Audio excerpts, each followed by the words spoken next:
Vamos a hablar con Alejandro Grisanti. Él es economista senior para la región andina de Barclays Capital Market. Grisanti, es un placer tenerte en el programa.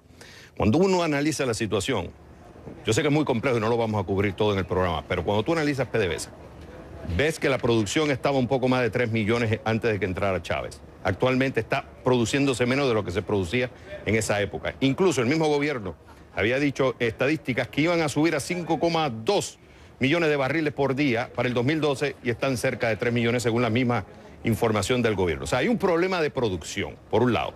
Y otro tema importante del caso de PDVSA es el ante-PDVSA antes de la huelga que hubo en el 2002 y después de la huelga del 2002 donde hubo un cambio trascendental en PDVSA.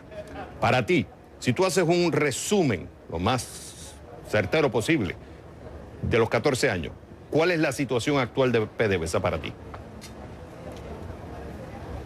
Mira, yo creo que PDVSA sufrió una politización importante que terminó mermando recursos que se deberían dedicar a inversión y se llevó a más gasto social por una parte que puede ser, o sea, que no puede ser discutible, que es bueno, pero también a mayores ineficiencias y a gastos que no era necesario, gasto que no era primordial realizar en el país. Entonces tenemos una PDVSA un poco más débil institucionalmente, una PDVSA más politizada y tenemos una PDVSA que claramente ha incrementado mucho su deuda sin incrementar su producción, una reducción de producción. Alejandro, ¿de qué tamaño es hoy la nómina de Venezuela para entender la visión del presidente Hugo Chávez en el ambiente de cuando él comenzó ese contraste de bajos precios del petróleo y después de esa bonanza en los petroprecios con el que sostuvo toda esta serie de programas sociales, entre otros? ¿De qué tamaño es hoy la nómina y qué tan eficiente es hoy PDVSA? Sí, mira, ahí tienes dos cosas, ¿no? Lo primero que llama la atención, que cuando el presidente Chávez asumió el poder, el precio petrolero estaba en sus mínimos históricos de 40 años. Es decir, en febrero del 99, el precio del barril venezolano se vendía a $7 el barril. Vino la maquinaria china, todo el crecimiento que viene por China, un gran incremento del consumo por parte de muchos de los países asiáticos y ese petróleo promedió el año pasado el máximo histórico en sus precios.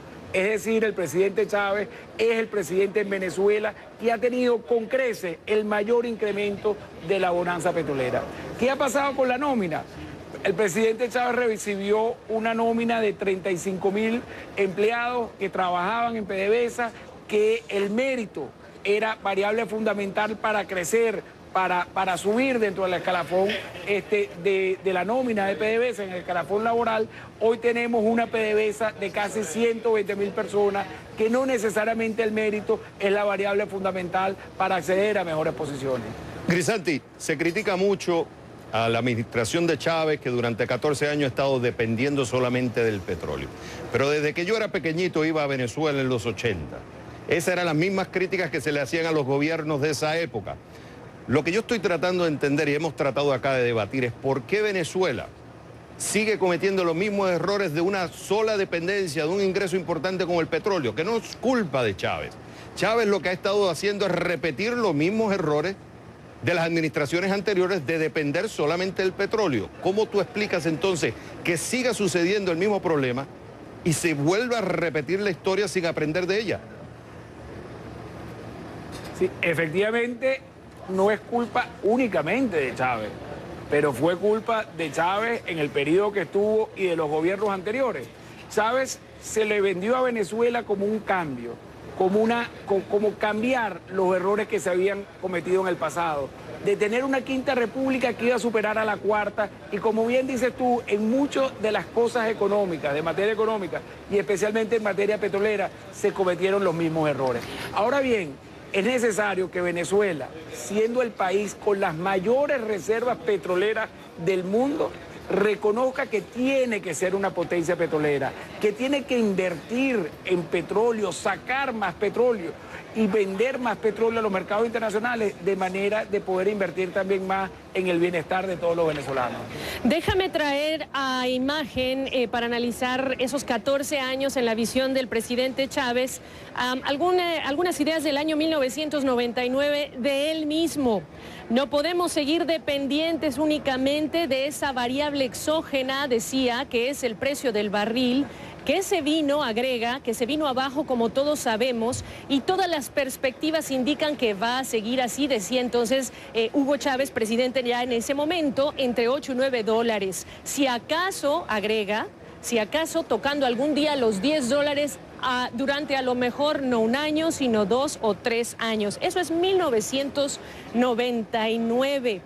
¿Qué pasó? ¿Qué cambió? ¿Las protestas en PDVSA cambiaron esa postura?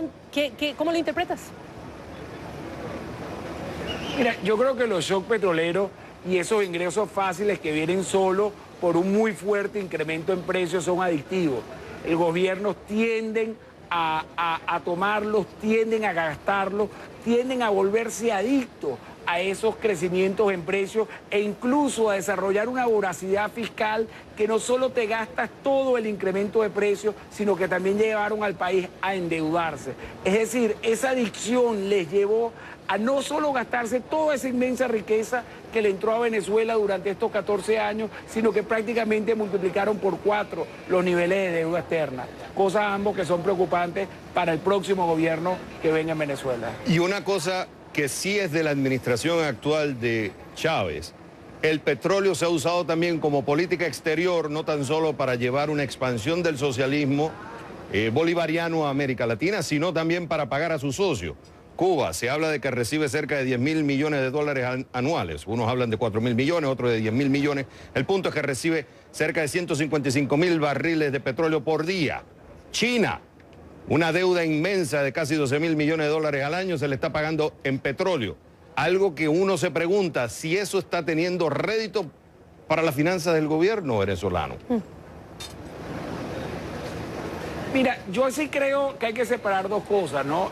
¿Qué países están recibiendo beneficios solo de Venezuela y qué relaciones comerciales pueden convenir a Venezuela?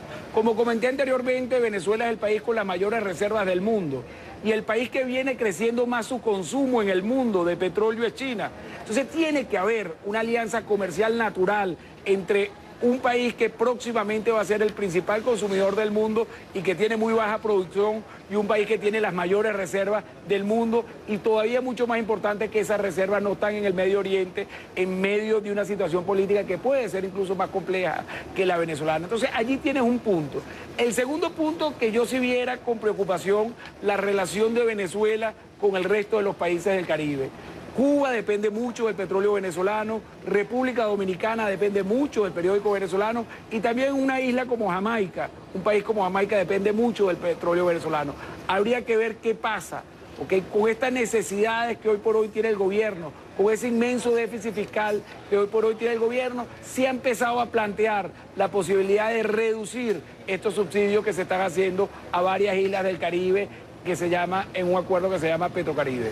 Pues prácticamente nos detenemos aquí analizando este eslabón, pensando en cuál será el siguiente paso para darle viabilidad financiera entonces a PDVSA. Alejandro Grisanti, economista senior para la región andina de Barclays Capital, que está en Caracas hoy, por cierto. Saludos y gracias. Muchísimas gracias a ustedes por la invitación.